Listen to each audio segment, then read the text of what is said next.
Ya entonces vamos a hablar de enfermedad acidopética. Ustedes han debido escuchar de la gastritis aguda, tal vez en algún momento. Gastritis aguda, gastritis crónica, han debido escuchar en el año pasado el famoso bacteriología, ¿no? Esa materia que tiene así, ¿no?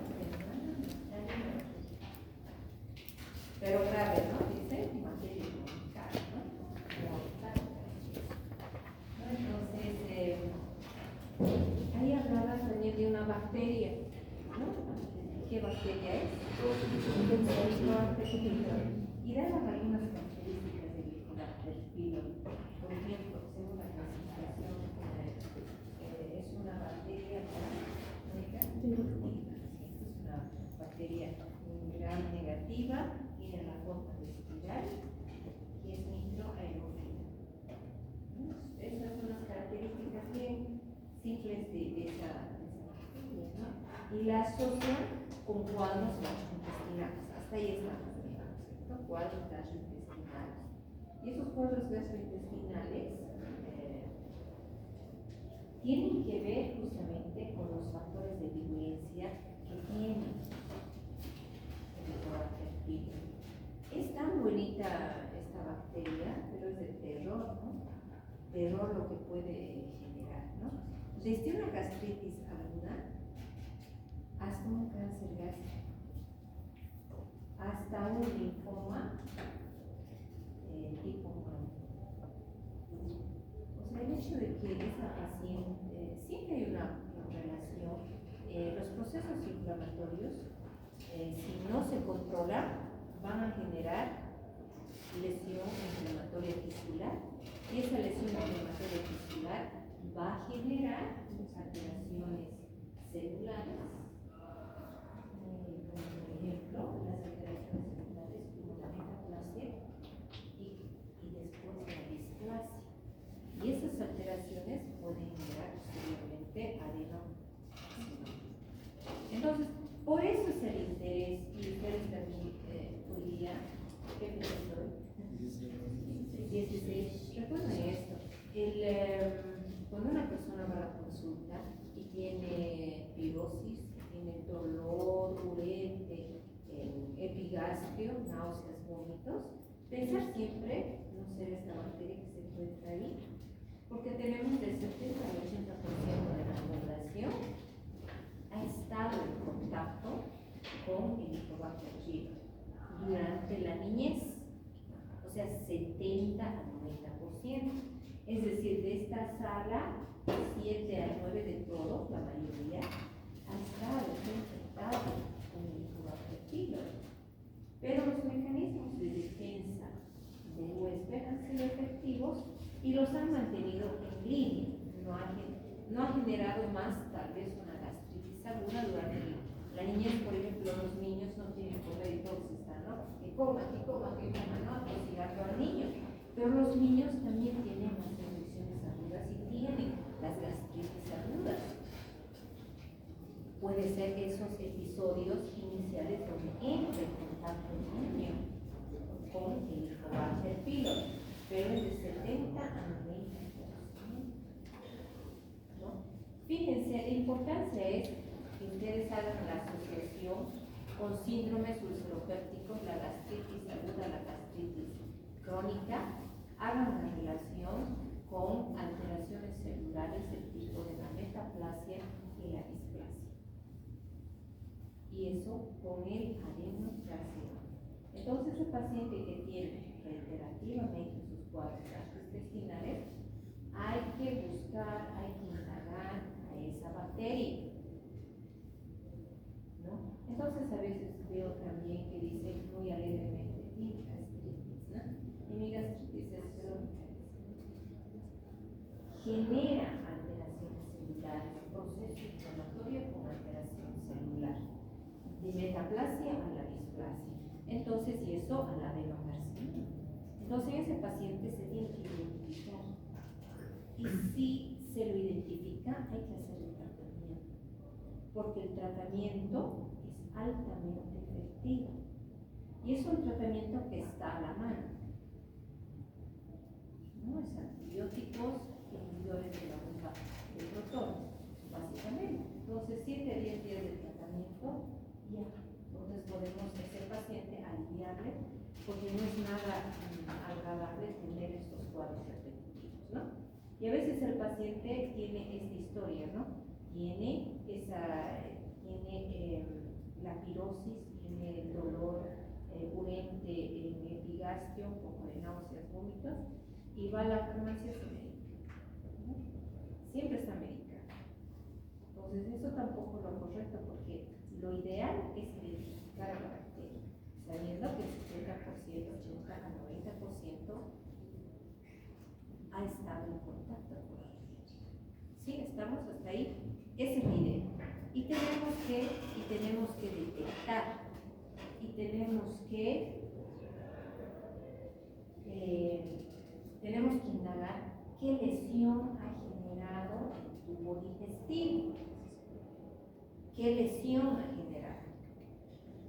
¿No? Entonces uno puede pensar que ya está el Helicobacter pylori, pero hay que saber qué lesión, ¿no? Para hacer el tratamiento. Hace poco yo veía un joven de 25 años, cáncer gástrico. ¿Qué pasó? Cáncer gástrico de 25 años, ¿no? Entonces yo lo veía ese joven hace como unos 7 años, porque él estaba estudiando veterinaria, y era el veterinario de mis perritos, ¿no? Entonces cuando estaba de estudiante era muy hábil, ella desde el sexto semestre operaba todo, ¿no? Entonces yo lo veía ahí a él con disminución de peso. O sea, en 3 años consecutivos de conocerlo como un joven normal, no peso, a su edad. Entonces, pero al año siguiente pérdida de peso. Después lo volví a ver, igual pérdida de peso. Y ahora lo vuelvo a ver y ya está. Está recuperado, ¿no? Y recién me dice, tuve un accidente. Entonces, ¿cuál es el agente biológico que estuvo ahí involucrado? Y ahí también se entiende esas infecciones por contacto durante la niñez. Durante la niñez se tienen esos primeros contactos. Ustedes ven a los niños que están gateando, ¿qué están haciendo? Agarran chupete al piso. Están comiendo algo al piso, ¿no? Igual se lo meten a la boca. Entonces, fíjense. Eso de manera introductoria. Siguiente, ahora sí. Entonces tenemos que es una enfermedad frecuente, representa el 10% de los casos médicos, fíjense la incidencia, 0,1 a 2,9 por año, más común a mayor edad, y el Helicobacter pylori aumenta 10 veces la incidencia. O sea, el Helicobacter pylori está profundamente relacionado con la etiología de estos síntomas. La prevalencia, me han regalado esta prevalencia del 10 al 20%. Fíjense la tasa de mortalidad por complicaciones. Una de esas complicaciones es el cáncer en la alimentación, ¿no? Y fíjense las complicaciones con una tasa de mortalidad de 2 a 3 por 100.000 habitantes. La úlcera duodenal más frecuente en varones. Y las úlceras gástricas son equitativas, tanto en la dama como en el varón. Pero la duodenal es más frecuente en el varón. ¿Sí? Vamos a ver si funciona. No funciona.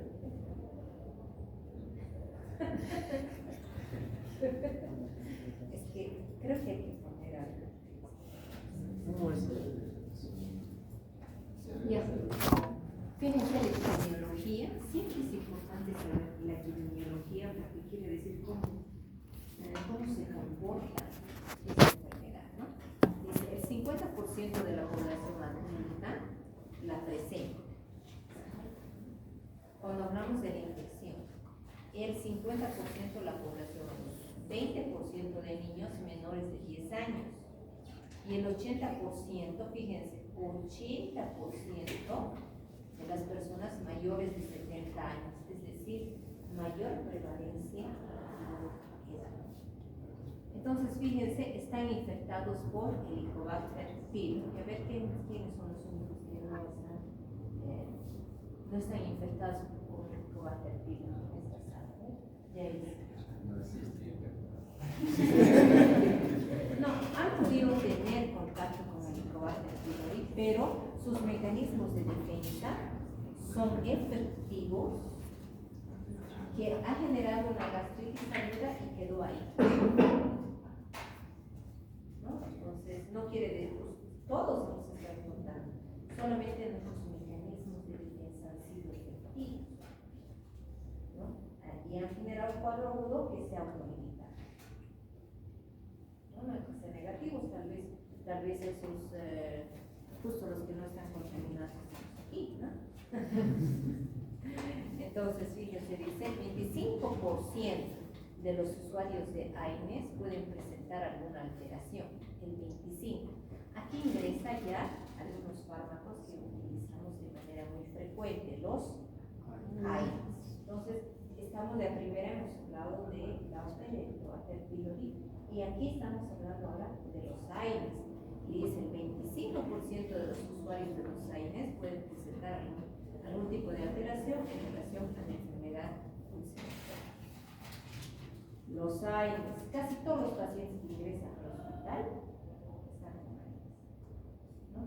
Entonces hay que, en el manejo de los AINES, hay que tener mucho cuidado, porque los AINES tienen efectos colaterales, ¿no? A nivel gástrico, pero también tienen efectos colaterales en el intestinal, ¿no? Entonces tenemos que tener mucho cuidado en el manejo de los AINES.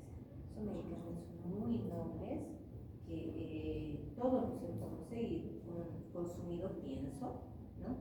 Desde pequeños a los cuadros febriles, ibuprofeno, ¿no? Entonces, en algún momento hemos consumido los medicamentos pero de una manera racional. Entonces, dice, entre el 50 y 80%, fíjense, de las hemorragias digestivas atendidas hospitalariamente, tenemos antecedentes de utilización de AINES. Qué grave, ¿no? 50 a 80% de las hemorragias están en relación con AINES. Entonces aquí hablamos de otra complicación, que son las hemorragias digestivas. Por las lesiones que generan, ¿no? Muy bien. Ahora sí, por favor. Entonces, ahí vamos a conceptualizar qué es úlcera. Las úlceras son, fíjense cuando dicen, ¿no? ¿Qué es la úlcera? Las úlceras son soluciones de continuidad de la mucosa expuesta al ácido hipercínico, con una infiltración inflamatoria y necrosis, que va extendiéndose en profundidad más allá de la capa muscular de la mucosa. Entonces, eso es la úlcera péptica. Y aquí también se agregan esto, ¿no? Solución de continuidad de la mucosa expuesta a ácido y pepsina. Ácido y pepsina que generan una reacción inflamatoria con necrosis, que se extiende en profundidad más allá de la muscular de la mucosa. Puede llegar a su mucosa, a la muscular propia, generar perforaciones y hemorragias. Siguiente. Enfermedad ulcerosa, fíjense, tiene característicamente, se presenta de manera periódica a nivel del estómago y del duodeno. La úlcera duodenal reconoce como factores como factor relacionado a esta esta localización la acción del ácido clorhídrico como factor más agresivo, mientras que en las úlceras gástricas se ve que se deben al fracaso de mecanismos defensivos. Entonces, en la úlcera gástrica defensivos, y en la úlcera duodenal, por alguna razón, se ha incrementado la producción del ácido clorhídrico. ¿Sí? Siguiente. Entonces, esta imagen es muy interesante. Esta yo la he hecho. Luego del internet me han plagiado. No, esto yo la he hecho. Entonces, de verdad. Entonces, fíjense, para que la barrera mucosa se encuentre indemne, hay un estado de equilibrio entre los factores defensivos y los factores lesivos. Tiene que haber un estado de equilibrio. Por ejemplo, ahora a nivel de nuestro sistema digestivo, justamente existe un estado de equilibrio entre estos factores, ¿no? Los defensivos, ¿cuáles son los factores defensivos de la barrera mucosa? El moco y el bicarbonato. La marea alcalina, ¿no? Entonces, la marea alcalina, luego, ¿recuerdan qué es la marea alcalina? Han llevado en fisiología.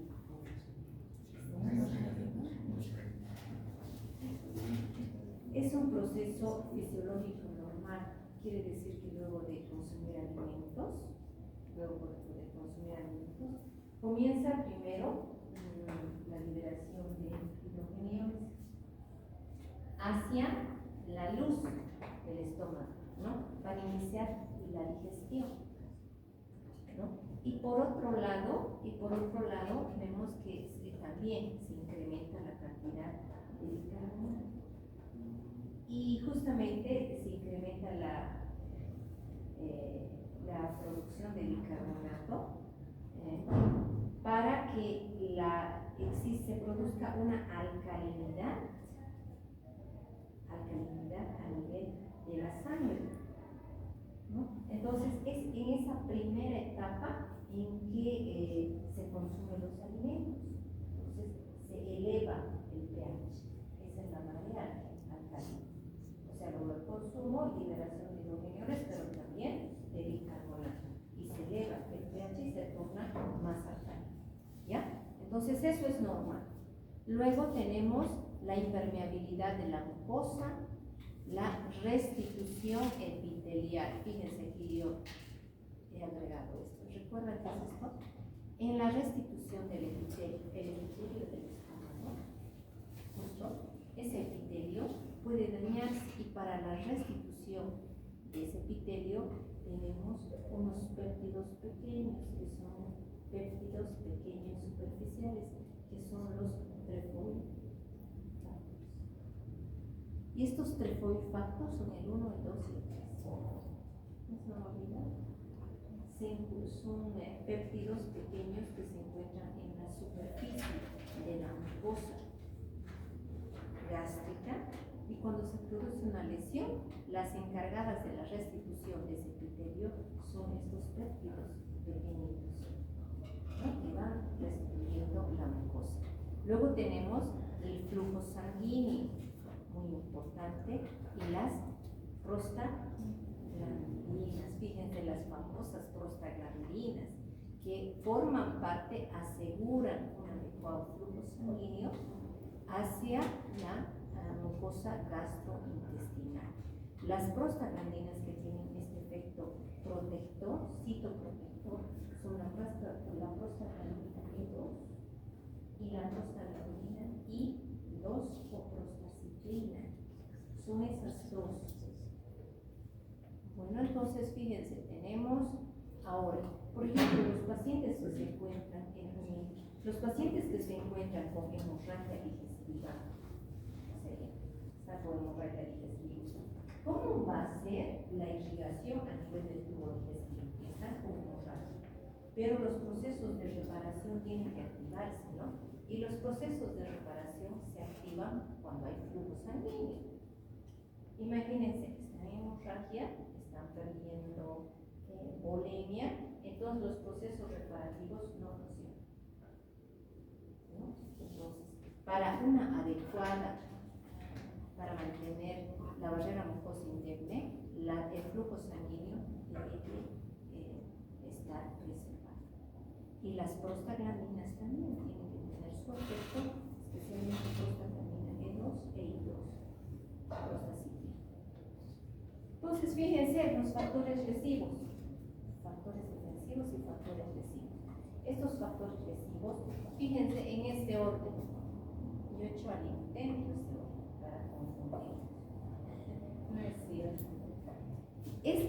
Los factores lesivos, fíjense en qué puesto con mayúscula.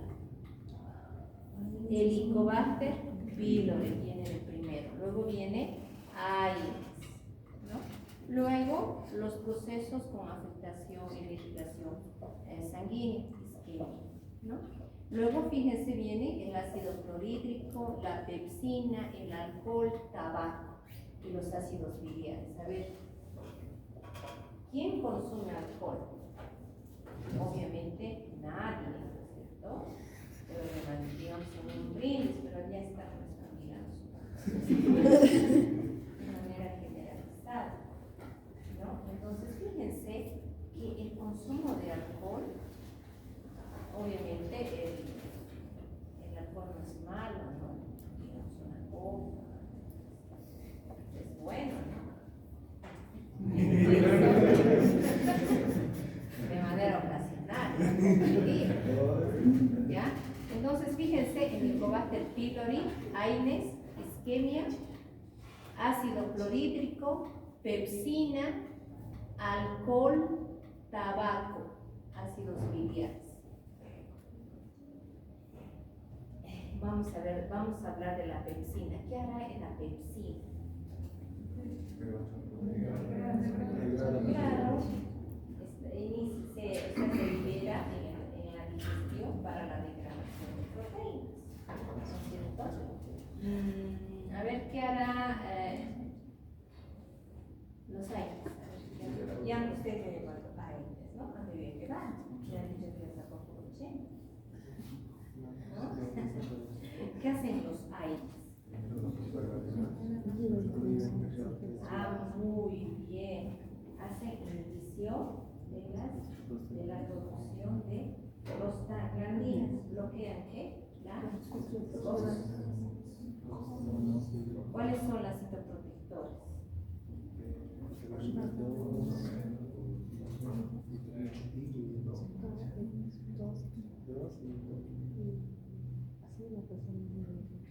A ver, entonces, las prostaglandinas, los Aedes bloquean la función de las prostaglandinas, por tanto, la prostaglandina E2 se va. ¿Qué generará? Por ejemplo, esto de la isquemia es tan importante, ¿no? Por ejemplo, puede ser un paciente con pancreatitis, ¿no? Y hace un síndrome ulcerotéptico. ¿Por qué? Porque se ha visto afectado a la irrigación del tubo gástrico, ¿no? Y al no existir la irrigación adecuada, los procesos reparativos caen, ¿no? Entonces, siguiente. Entonces, aquí hay los mecanismos de defensa de la mucosa, que se los clasifica en preepitelial, epitelial y posepitelial. Fíjense, aquí está la luz gástrica, aquí están Helicobacter pylori, ¿no? Aquí están los Aedes, aquí están los alimentos, la pepsina. Entonces, en la barrera preepitelial, como mecanismos de defensa, el moco y el bicarbonato. Moco y bicarbonato. Luego, fíjense, vamos progresando, dice la barrera epitelial. En la barrera epitelial tenemos las uniones intercelulares, el epitelio mismo, las prostaglandinas y los factores de crecimiento, como barrera epitelial. Y en la barrera posepitelial, el flujo sanguíneo. Entonces, esos son los mecanismos de defensa de la mucosa gástrica. Siguiente. La barrera preepitelial, hemos dicho moco y bicarbonato. Moco y, ¿dónde está el bicarbonato? Moco y, entonces dice, ¿no? Aquí, fíjense. Y aquí también en las preepiteliales estarían los trefoifactos, porque hemos dicho que son producidos por la mucosa superficial y son péptidos pequeños, ¿no? Que están relacionados con los procesos de reparación, no se olviden, reparación de epitelio. Esos son los trefoifactos. Entonces aquí tenemos, ¿no? Esta barrera es lubricante protectora, puede atrapar microorganismos, retarda la difusión de hidrogeniones y mantiene el bicarbonato secretado, ¿no? Entonces, cuando hablamos del moco, ¿no? Fíjense, tantas funciones que tiene el moco y hace incluso una clasificación en moco soluble y moco insoluble. Luego, esta relación al moco tiene diferentes elementos como los lípidos, el agua, electrolitos, glicoproteínas y el bicarbonato. Por eso dice, ¿no? La barrera preepitelial, moco y bicarbonato. Siguiente. La barrera epitelial. La barrera epitelial. Entonces, vamos aquí. Las células epiteliales, o sea, una función, la protección frente a diferentes factores, ¿no? Entonces, que la finalidad será mantener el pH intracelular, que mantener la producción de moco, la producción de bicarbonato, mantener la producción de los péptidos trefoid y proteínas de choque térmico en la barrera epitelial. Siguiente. Trefoifactos, estos son. Un año pregunté mucho en el examen. Trefoifactos, ¿no? Trefoifactos. Hemos dicho que son péptidos muy pequeñitos, compactos, que participan en los procesos de reparación de las mucosas mediante procesos de restitución y regeneración epitelial. Siguiente.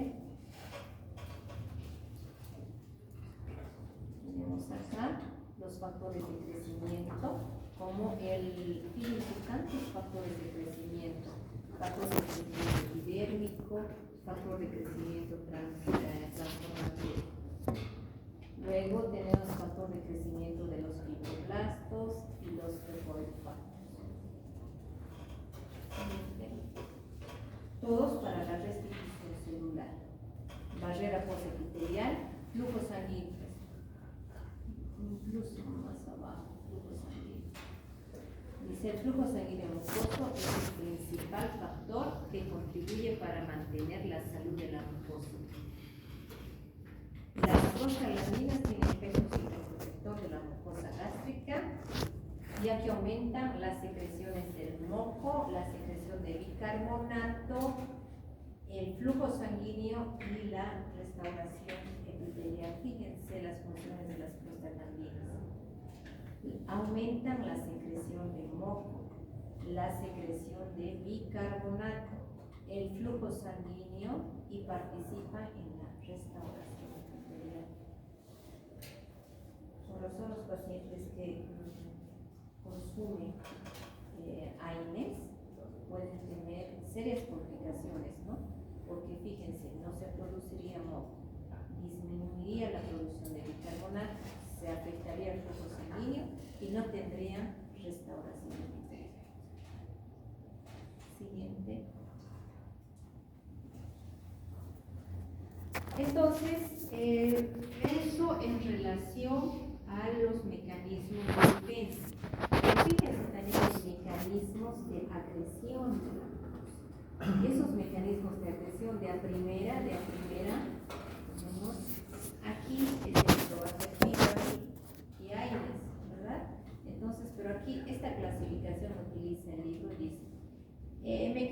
de defensa que no funcionan o son interrumpidos, ¿no?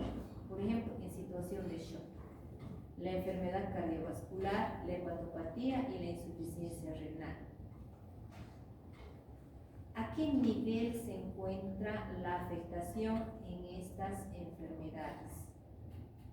¿A qué nivel? ¿A nivel preepitelial, a nivel preepitelial, epitelial o posepitelial? A ver, mira, a nivel epitelial, preepitelial, epitelial o posepitelial. Shock, enfermedad cardiovascular, hepatopatía e insuficiencia renal. ¿Qué tienen en común estas cuatro enfermedades? Flujo sanguíneo. Entonces, estamos hablando de ¿qué nivel? No, flujo sanguíneo. A ver, volvemos. Jason, a flujo sanguíneo. Otro. El anterior. Otro. A ver, ¿dónde está? Flujo sanguíneo gástrico, una afectación a nivel posepitelial. Volvemos. Entonces, el paciente renal hace enfermedad ulceropéptica. El paciente con insuficiencia cardíaca hace enfermedad ulceropéptica porque los mecanismos de defensa no funcionan o son interrumpidos a nivel postepitelial. Shock, enfermedad cardiovascular, hepatopatía e insuficiencia renal. ¿Sí? Muy bien. Entonces el paciente ingresa, por ejemplo, se van a dar cuenta, los pacientes renales ingresan a diálisis. Fíjense en las órdenes. La mayoría tiene inhibidores de la bomba de Henry. ¿Por qué? Porque la revisión de la fisiopatología dice que hay una afectación del flujo sanguíneo, donde se ha afectado, por tanto hay una afectación de la indemnidad de la mucosa gástrica. Entonces, el paciente muy probablemente tiene una inflamación. O el paciente con hepatopatía. O sea, el paciente con hepatopatía ingresa a la emergencia y está vomitando sangre. ¿Por qué? Uno puede tener hipertensión portal, ¿no? Pero también puede tener hemorragia digestiva por la afectación por una enfermedad ulceropéptica, porque se afecta flujo sanguíneo, y lo dice esta revisión. O el paciente con insuficiencia cardíaca, está disneico, está con edematizado, pero comienza a vomitar sangre. Entonces el mecanismo es afectación del flujo, barrera postepitelial. ¿Sí? ¿Hemos logrado entender? Complicadito, ¿no? Bueno, ahora tenemos el otro mecanismo, la agresión a la mucosa, sobrepasan los mecanismos de defensa. Aquí tenemos Helicobacter pylori. Tenemos los AINES, la hipersecreción ácido-gástrica, las infecciones, los trastornos inflamatorios y la radiación. Entonces, es un paciente diabético con neumonía. Ese es el motivo de consulta, ingresaron con ese diagnóstico. Pero durante la hospitalización comienza a vomitar sangre. Tiene lógica porque aquí dice que agresión de la mucosa que sobrepasan los mecanismos de defensa e identificamos las infecciones. Ustedes se van a fijar en las órdenes médicas de gran parte de los pacientes, casi todos ingresan con inhibidor de la bomba de protones. ¿Por qué? Porque pueden desarrollar enfermedad ulceropéptica y pueden complicarse por hemorragias digestivas. Que nadie quiere tener un paciente complicado. ¿Sí? Entonces no se olviden esto. Siguiente. Entonces tenemos lesión de la barrera predominio de los factores lesivos sobre los mecanismos defensivos. ¿Sí? Sigue. Cuando hablamos de la enfermedad acidopéptica, dos factores de riesgo más importantes: la infección por Helicobacter pylori y el consumo de AINES. No se me olvida eso, ¿no? Dos factores de riesgo: la infección por Helicobacter pylori y los AINES. Qué grave, ¿no? Si todos hemos tenido la infección por Helicobacter pylori, todos hemos consumido los AINES, ¿no? Pero digamos de manera controlada, ¿no? De manera controlada, en una dosis correcta, en un tiempo establecido, ¿no? Entonces no hay mayor problema. Tiene muchos efectos benéficos, ¿no? Pero digamos cuando no se controla, ahí empieza el problema. Las tres formas más comunes de úlceras pépticas son la asociada a la infección por Helicobacter pylori y la causada por AINES. Fíjense. Helicobacter pylori, luego AINES y las úlceras por estrés. ¿Qué significa úlceras por estrés? Vamos nuevamente a la imagen de las a nivel epitelial. Las úlceras por estrés quiere decir en aquella situación siguiente, la anterior. Ahí dice, ¿no? Las úlceras asociadas a la infección por AINES, lo que dice Helicobacter pylori, el consumo de AINES y las úlceras por estrés. Las úlceras por estrés son aquellas úlceras en las que se produce una afectación del flujo sanguíneo gástrico. Esas son las úlceras de estrés. Entonces, vamos hacia adelante, por favor. Ahí, el anterior. ¿Y quiénes pueden presentar las úlceras por estrés en las que se afecta el flujo sanguíneo?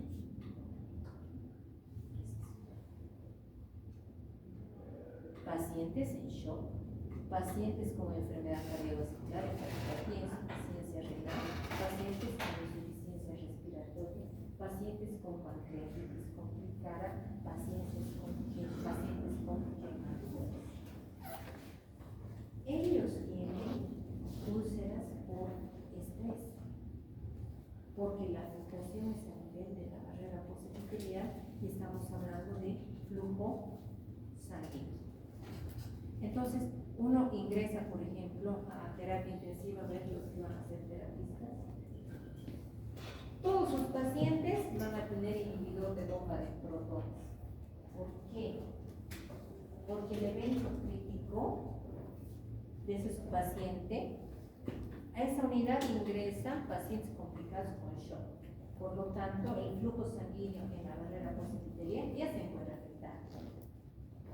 Y el riesgo de sangrado es elevado.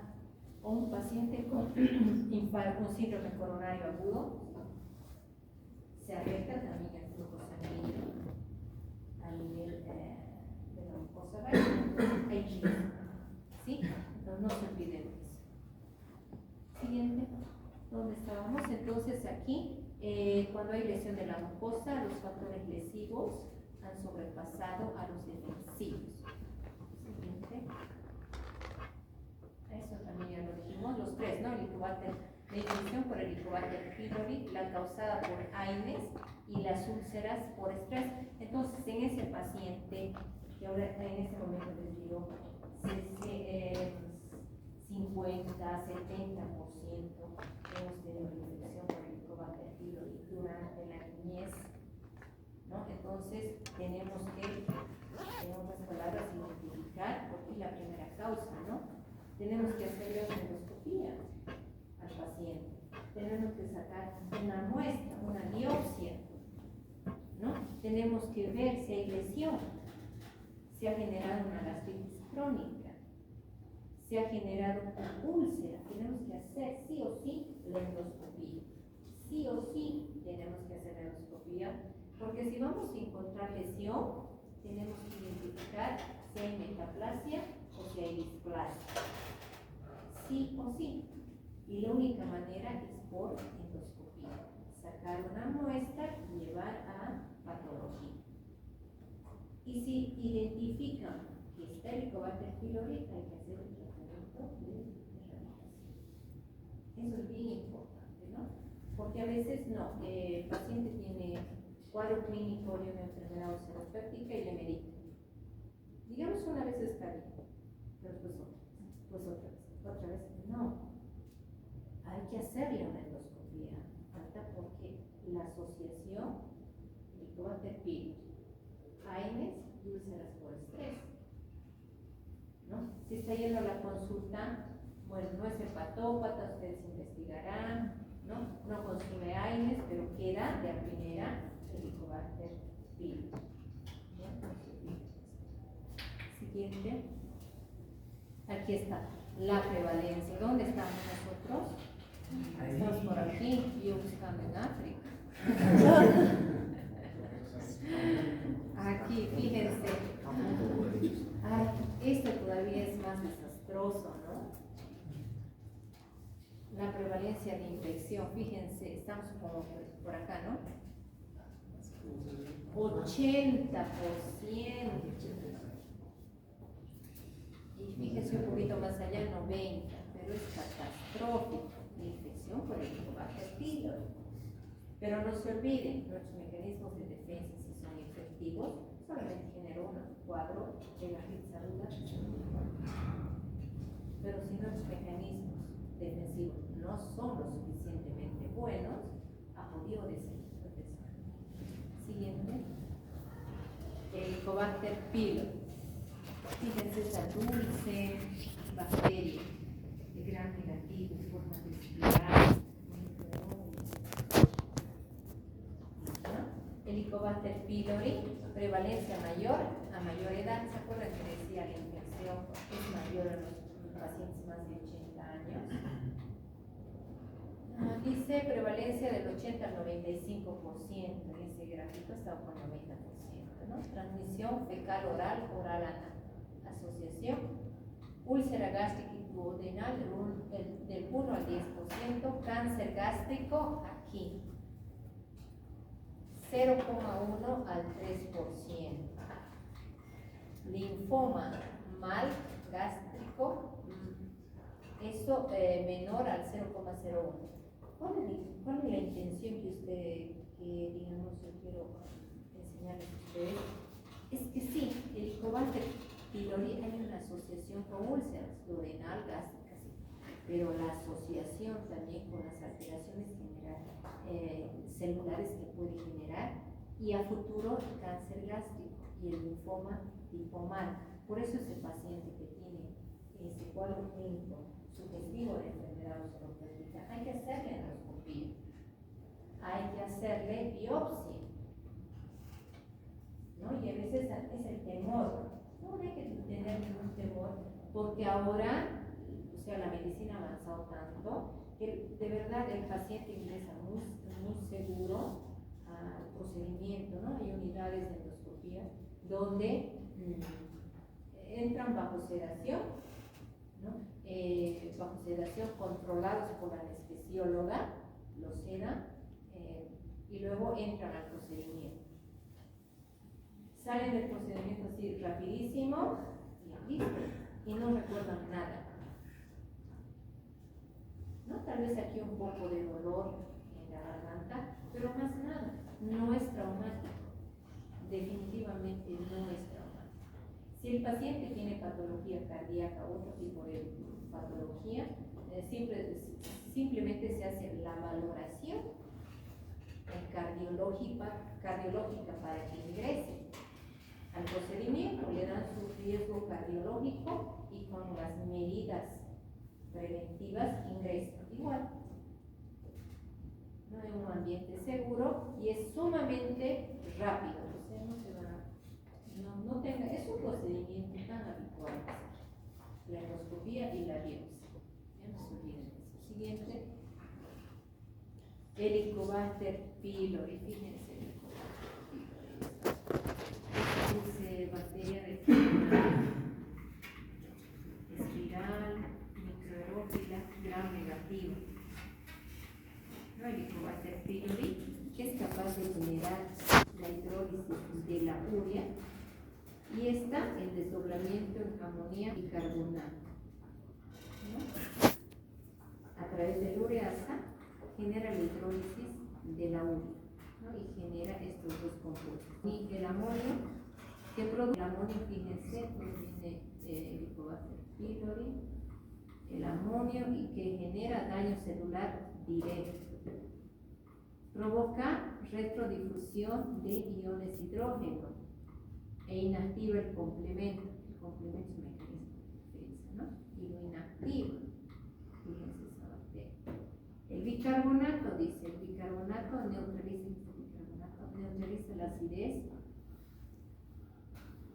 acidez alrededor de la bacteria. Como neutraliza la acidez, la bacteria comienza a proliferar en un medio altamente ácido, ¿no? Porque justamente genera ese bicarbonato y la acidez disminuye alrededor de la bacteria y por eso la bacteria comienza a proliferar y a generar más daño. Siguiente. Aquí está, ¿no? El Helicobacter pylori se fija en la superficie. Dice, o a las celulares del epitelio gástrico, dice, sintetiza ureasa generando el microambiente alcalino, coloniza y prolifera la bacteria, se produce la colonización y proliferación. Miren, aquí está, de una con sus hermanas. Produce, fíjense acá, daño tisular directo. También genera daño tisular indirecto por liberación de toxinas. Interesante, ¿no? Daño tisular directo e indirecto. Genera toxinas. Siguiente. Esta es la famosa. Esta es una imagen tan bonita del Helicobacter pylori. ¿Qué me dice? ¿Qué les parece el Helicobacter pylori? Todo lo que tiene. Estos son los factores de virulencia que aseguran que el 80-95% hayamos entrado en contacto con la bacteria y hayamos desarrollado algún tipo de enfermedad, ¿no? Como cuadros de la gastritis aguda. Yo veía a los niños que no quieren comer, ¿no? Botan la comida. Y los papás no comen, y como pobre el niño está con una gastritis aguda por el Helicobacter y les dan atrocidad, ¿no? Entonces, fíjense, ¿cuáles son los factores de virulencia del Helicobacter pylori? Los flagelos. ¿Qué hacen los flagelos? Están relacionados con la movilidad de la bacteria. ¿Qué más? Con la quimiotaxis. La colonización de la mucosa. En la colonización de la mucosa, ¿no? Fíjense la ureasa. La ureasa. Neutraliza el ácido gástrico. Dice, ¿no? Neutraliza el ácido gástrico, ¿no? Y la lesión producida por el amonio. Luego, los lipopolisacáridos. Los lipopolisacáridos. Vamos a ver los lipopolisacáridos. Se adhiere a las células del huésped y genera inflamación. Interesante, ¿no? Entonces tenemos los liposacáridos, se adhieren a las células huésped, aquí están las células huésped, y genera un proceso inflamatorio. Y ese proceso inflamatorio se consolida y puede generar lesión y luego, ¿qué más dice? Genera exotoxinas, ¿se acuerdan? Por mecanismo indirecto, genera exotoxinas. Y mencionamos a la toxina vaporante de tipo A, que genera la lesión de la mucosa gástrica, las exotoxinas, no se va a olvidar eso. La toxina vaporizante que genera la lesión de la mucosa gástrica. ¿Qué más tenemos? Secreta enzimas, como la mucinasa, la proteasa, la lipasa, que genera lesión también de la mucosa gástrica. Luego también genera, fíjense esta imagen, es como si tuviera un sistema, dice, ¿no? Dice el sistema de secreción de tipo 4. Fíjense esto, como si fuera un alfiler, ¿no? Que sale de la bacteria, ¿no? E inyecta sustancias. Qué interesante esta bacteria, ¿no? Fíjense, el sistema de secreción de tipo 4 es como una estructura que inyecta sustancias tóxicas a la célula huésped. Y tenemos también tenemos otros efectores que, por ejemplo, inducen procesos inflamatorios, como en la que participan la interleuquina 8, dice también, y la inhibición de la apoptosis. No se van a olvidar, esos son factores de virulencia. Siguiente. Esta es la imagen que quiero que no olviden. ¿Por qué es importante hacer un diagnóstico etiológico de la enfermedad ulceropéptica? Por esta asociación. ¿No? Entonces tenemos aquí una mucosa gástrica, dice normal, cuadro agudo, gastritis aguda, cuadro, o sea, se autolimita a este nivel, ¿no? Mecanismos de defensa normales. O va hacia la cronicidad. La mayor parte va hacia la cronicidad. Entonces, fíjense, generando gastritis aguda. Aquí, gastritis crónica, cuando va a la cronicidad. Gastritis crónica y esta úlcera duodenal. Gastritis crónica no atrófica, linfoma tipo MAL. Gastritis atrófica, que puede generar úlceras o alteraciones celulares como la metaplasia y la displasia, e ir eso al cáncer. ¿Qué tal? Por ejemplo, en este joven que les digo de 25 años, ¿qué ha pasado? Yo me pregunto, ¿no? Entonces, él se infectó durante la temprana niñez, ¿no? Y sus mecanismos de defensa no han podido limitar o la progresión de la lesión por helicobacter pylori, y fíjense la llegada acá. Menos mal que le han operado y le ha hecho quimioterapia y radioterapia, ¿no? Entonces, siguiente, no se va a olvidar esto. AINES. Los famosos AINES. 25% de los pacientes que tienen AINES pueden presentar algún tipo de alteración.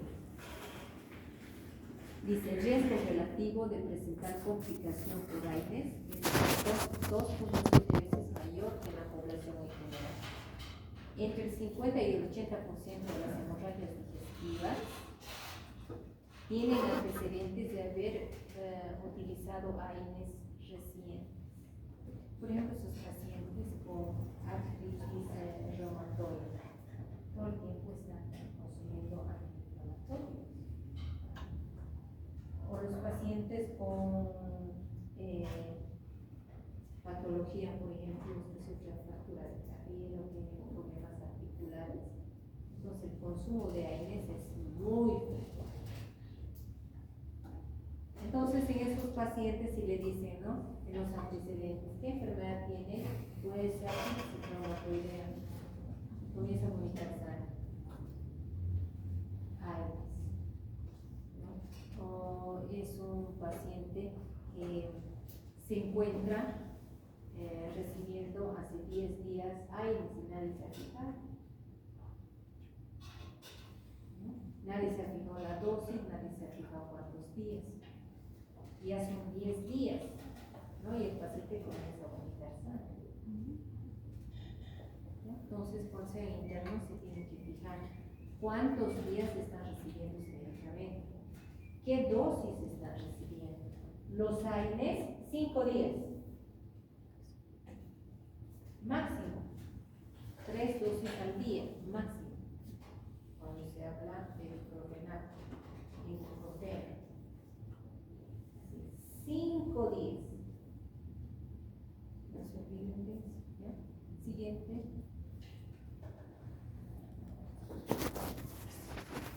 Entonces aquí, ¿no? Los antiinflamatorios no esteroideos, los AINES, ¿qué generan?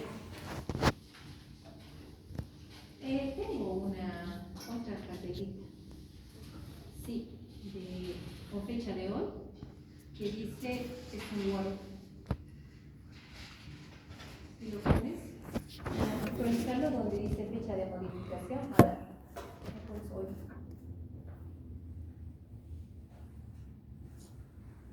Está hoy. Cuadro compartido.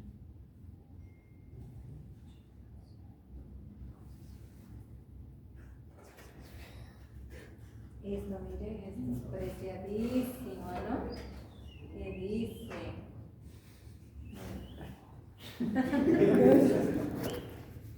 Eso vamos a fundamentar, vamos a tocarlo en la práctica.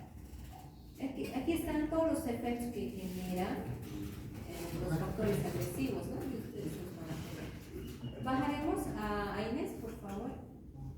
Ahí está, fíjense, Inés, hay un poquito, dice acá. Los AINES, dice, mecanismo fisiopatológico principal, dice, inhibición de la COX-1 y disminución de las prostaglandinas citoprotectoras. ¿Eran cuáles? La E2 y la E2. Entonces, fíjense acá, no se olviden. AINES, ¿qué más? Dice, efecto sobre la mucosa, disminución del moco, disminución del bicarbonato, disminución del flujo sanguíneo y afectación de la reparación celular. Consecuencia clínica, gastritis, úlceras gástricas, hemorragia digestiva. ¿Qué dicen, jóvenes? ¿Les gusta mi diapositiva? Buena, ¿no? Buenísima. Vamos, otra. Hacia más abajo, tengo otra. Al intento, lentamente.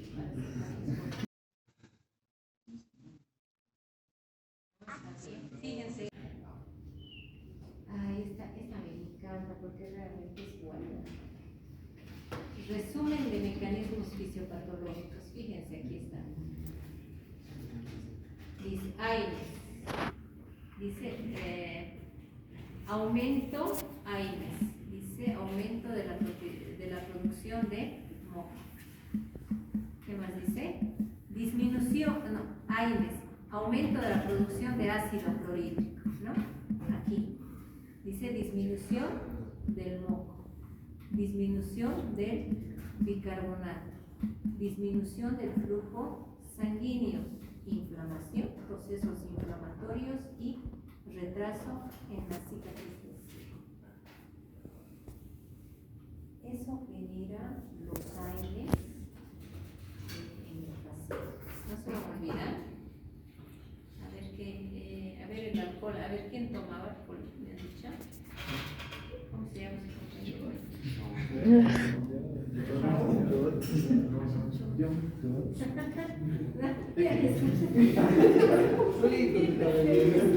A la doctorita.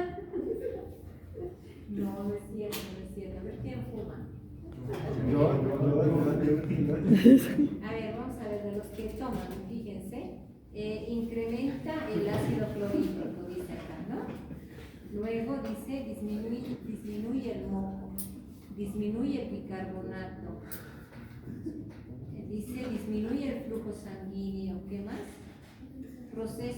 Genera procesos inflamatorios y retraso en la cicatrización. Qué bueno, ¿no? Este gráfico. Vamos a ver el tabaco. A ver, tabaco igual, aumenta el ácido clorhídrico, disminuye el moco, disminuye el bicarbonato, afecta el flujo sanguíneo, está en relación con procesos inflamatorios y retrasa la cicatrización. Muy bonito, ¿no? Y ya, ¿qué más tenemos ahí? Creo que nada más. Oh, tengo más.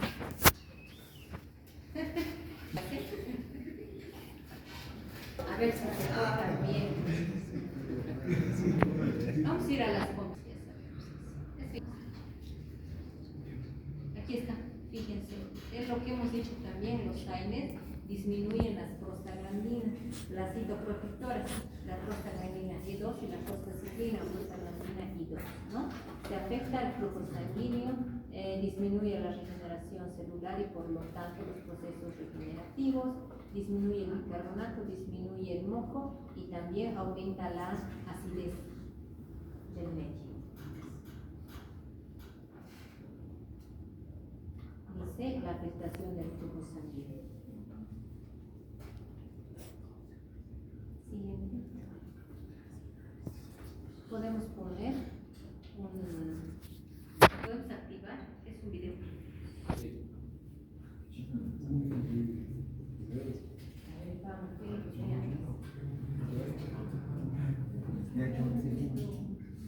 podemos apagar eso. Me van a decir qué es.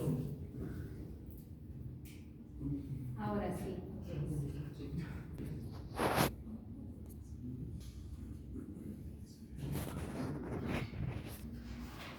es? Está sangrando. Miren otra vez.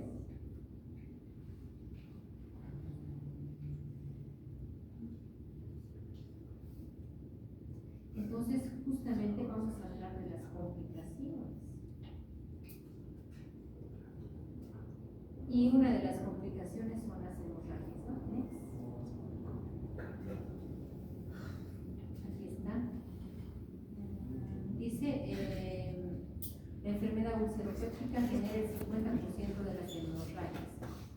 Es más frecuente en pacientes en los que existe afectación del flujo sanguíneo. Pacientes con insuficiencia renal, pacientes sin choque, pacientes con cirrosis hepática, pacientes con insuficiencia cardíaca. No puede generar cuadros anémicos, o si la pérdida es insidiosa, a veces puede ser, no son pérdidas tan marcadas como en el video, sino pueden ser pérdidas minúsculas, que no se puede ver como imágenes, como melena, ¿no? Entonces, pero al hacer una prueba que se llama la prueba de Gualiaco, por laboratorio se detecta que hay sangre en las heces, prueba de Gualiaco, y está en relación con la pérdida insidiosa en poca cantidad, microscópica, de sangre. ¿Sí? No es tan masiva como para generar hematemesis, ni se ve que sea una melena. Sin embargo, hay una pérdida microscópica y se pide la prueba de Gualiaco. ¿Sí nos lo olvidan? Muy bien, siguiente. Por ejemplo, luego otra complicación, la penetración. Entonces, sobrepasa la muscular y va a generar, va a afectar órganos vecinos, páncreas, vía biliar, etc. Siguiente. La perforación puede perforar y puede generar cuadros de peritonitis.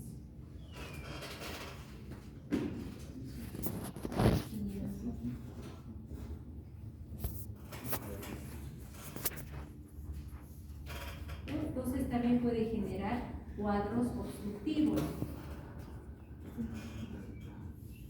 como la obstrucción pilórica. Siguiente. Entonces la anamnesis es tan importante, hacer la historia clínica completa, ¿no? Consumo, bueno, la mayoría, hemos visto el 80, 90% por el tocante. O sea, la endoscopía con la biopsia sí o sí hay que hacer. sí o sí. Luego también consumo de AINES, ¿no? Luego también los factores de riesgo, ¿se acuerdan que era consumo de tabaco, consumo de alcohol? Patologías relacionadas, un paciente con insuficiencia renal, un paciente con insuficiencia cardíaca, es un paciente con artritis reumatoidea, ¿no? Las pruebas de laboratorio cuando tiene sangrado, los estudios radiológicos y los exámenes endoscópicos con biopsia, ¿no? Entonces el paciente con enfermedad serológica tiene que entrar a endoscopía, sí o sí. ¿Ya? A endoscopía más biopsia, porque tenemos que identificar el Helicobacter pylori y ver qué ha generado, qué lesión ha generado. Por ejemplo, en el paciente de 25 años, si a él lo veían hace 3 años y él se quejaba de que tenía pirosis, dolor urémico en epigastrio, en ese momento era hacer la endoscopía, ¿no? Y de repente se hubiera evitado todo el proceso, ¿no? El suplicio de saber que tenía cáncer. Y él me decía, era increíble, me decía, la afectación psicológica con el diagnóstico, porque un tipo así grandote, ahora está bien puesto, y me decía, todo el tiempo estaba melancólico y en todo el tiempo estaba llorando. Entonces es muy grave esos diagnósticos, ¿no? Muy, muy graves. Entonces si tienen ese paciente